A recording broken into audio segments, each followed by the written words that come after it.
Les vamos a hablar qué son los planos anatómicos, cuáles son sus funciones y cómo están estructurados. Posición anatómica. Se refiere a una posición de referencia para localizar diferentes ejes, así como los órganos y otros parámetros.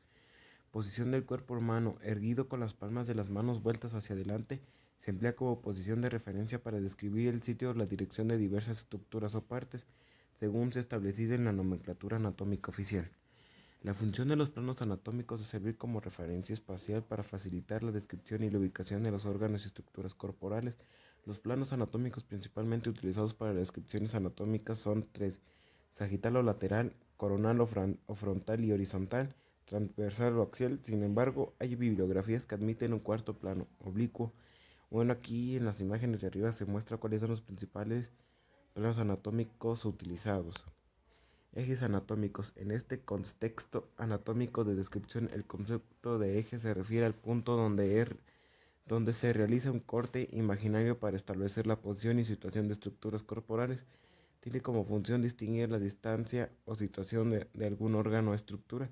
Por ejemplo, si alguno está medial, cerca de la línea media, o más lateral, separado de la línea media. Tipos de planos anatómicos: sagital o lateral. El plano sagital o lateral está delimitado por las dimensiones alto y profundo. Es un plano con dirección vertical y anteposterior, es decir, atraviesa el eje longitudinal corporal y por ende lo divide en una mitad derecha y una mitad izquierda. Estas dos mitades son completamente asimétricas. Bueno, yo les voy a hablar de lo que es el plano coronal o plano frontal. Y su servidor, yo me llamo Frías Villegas Jesús Alberto. Y primero les voy a explicar lo que es el plano coronal o frontal. Que este es el plano que, pues como su nombre lo indica, pues es el frontal, como si dividiéramos el cuerpo pues por mitad, pero dejáramos la mitad de la cara y la mitad de la parte de la espalda separadas, pues, y dice, esta está delimitada por las dimensiones alto y ancho. Es un plano igualmente vertical orientado en sentido transversal, es decir, de derecha a izquierda.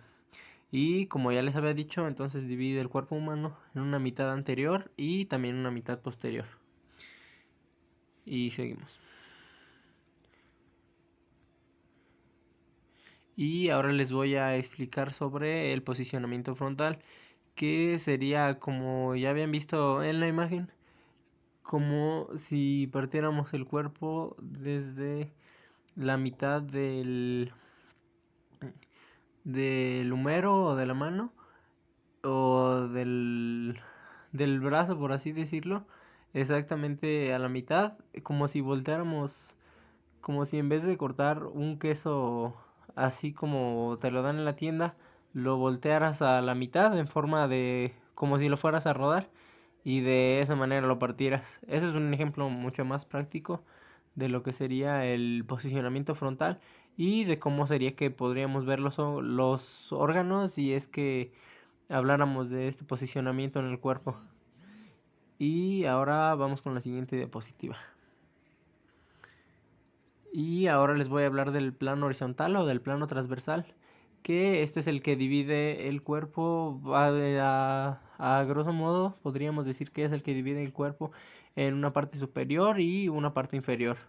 Y esto se divide exactamente la mitad por pues la mitad del cuerpo y ahora les voy a explicar más o menos cómo es que quedaría si es que realizáramos un corte transversal exacto. Y déjenme comentarles antes de que pase la diapositiva que los planos no son exactamente a la mitad del cuerpo, o sea, no es necesario que sean exactamente a la mitad del cuerpo, sino que los cortes pueden ser pues a cualquiera de los tres que ya les hemos mencionado yo y mis compañeros hasta ahora. Por ejemplo, sagital, coronal o transversal.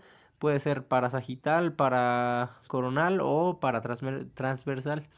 Que sería que simplemente el corte fuera paralelo al corte medio que tenemos, por ejemplo, aquí. Pero pues es obvio que es muchísimo más fácil para nosotros explicarlo desde un punto medio, si lo podríamos llamar así.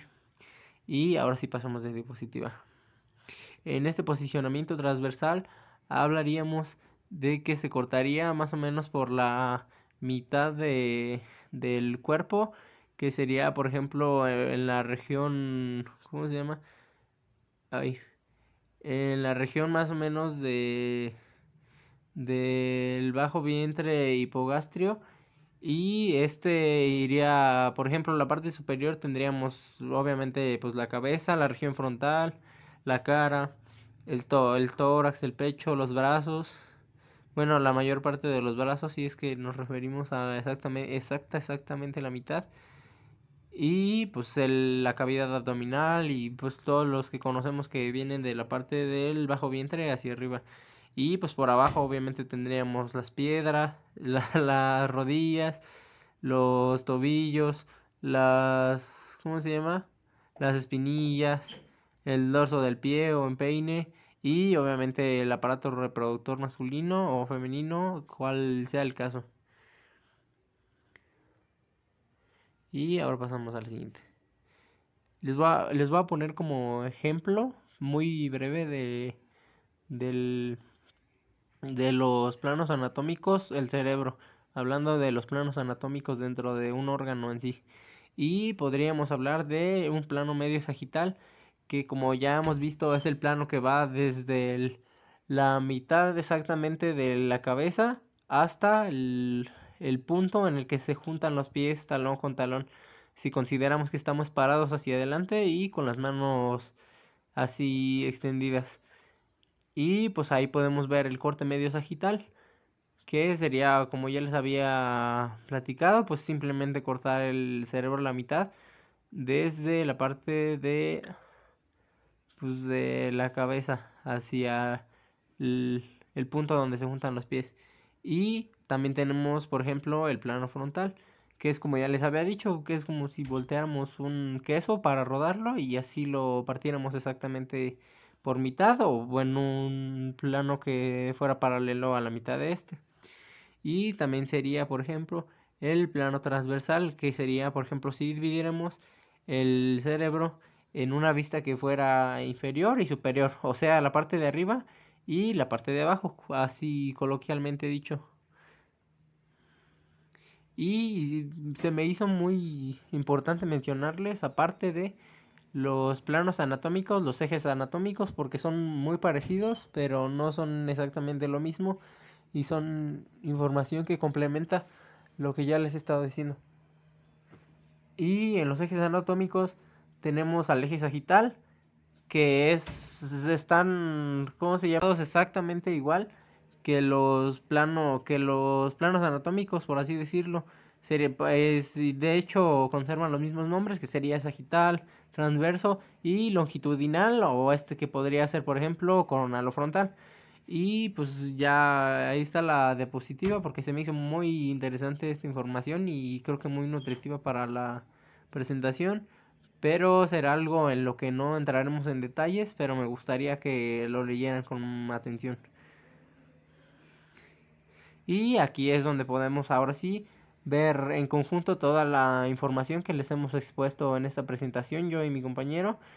Y pues solo cabería agregar que pues aquí está totalmente resumida la información que nosotros hemos dado en la presentación y muestra de manera, yo considero que vaya muy sencilla, los diferentes planos anatómicos, como es el plano coronal, que en esta imagen que viene un poquito mejor explicada viene de color morado, el plano transversal que viene de un color verdoso y el plano sagital que viene de un color rosa, entre rosa y rojo. Y yo creo que sería todo por nuestra parte y ahora los dejamos con nuestro compañero Pablo, que les explicará los planos anatómicos y alguno que otro dato interesante sobre estos, basándose en su cuerpo mismo para que para ustedes sea más fácil comprender cómo es que son los planos anatómicos. Posiciones anatómicas. Decúbito dorsal. Estar acostado o en paralelo al piso donde cabeza, hemóplato, codos y talones tocan el piso o camilla. Decúbito lateral. Estar acostado en paralelo al piso pero con superficies diferentes Aquí el acromión de las costillas y el maícolo tocan el piso o camilla. De cúbito prono, estar acostado boca abajo, aquí el acromión, las rodillas y los dedos de los pies tocan el piso o camilla. ¿Para qué sirven los planos anatómicos? Los planos anatómicos nos sirven para estar orientados y para poder ver qué parte o porción del órgano estamos estudiando. Posición anatómica. Se describe como el cuerpo erguido, con la mirada hacia frente, fija hacia el horizonte. Las extremidades inferiores paralelas, ligeramente separadas. Las extremidades superiores extendidas a los lados y las palmas mirando hacia enfrente. Vamos a encontrar tres tipos de planos anatómicos diferentes. Plano número 1 es el plano sagital, que es un plano vertical. Número 2, el plano coronal, que es un plano frontal. Número 3, el plano transversal o llamado horizontal o axial. ¿Qué características tiene el plano sagital? El plano sagital es un plano vertical que va desde arriba de la cabeza hasta los pies. Si cortamos en dos partes quedaría una parte derecha y otra izquierda. En este plano, si hablamos específicamente de todo el cuerpo, se va a dividir en dos planos. Medio sagital, en el que va a pasar justo por la mitad del cuerpo, va a dividir al cuerpo por una parte derecha y una parte izquierda. Estas partes van a ser simétricas, que esto significa que van a ser iguales. Plano parasagital, también va a dividir en parte derecha y en parte izquierda, pero estas partes son asimétricas, que esto significa que son diferentes. Características del plano coronal o frontal. Si cortamos al nivel de la sutura coronal, partimos al cuerpo, quedará una parte de adelante y una parte de atrás. Entonces el plano coronal o frontal va a dividir el cuerpo en una parte anterior y una parte posterior. Plano transversal, que también se le puede llamar horizontal o axial. Es el plano que va a dividir al cuerpo o al órgano en una parte superior y una parte inferior, que como su nombre lo dice, es el que atraviesa de manera horizontal.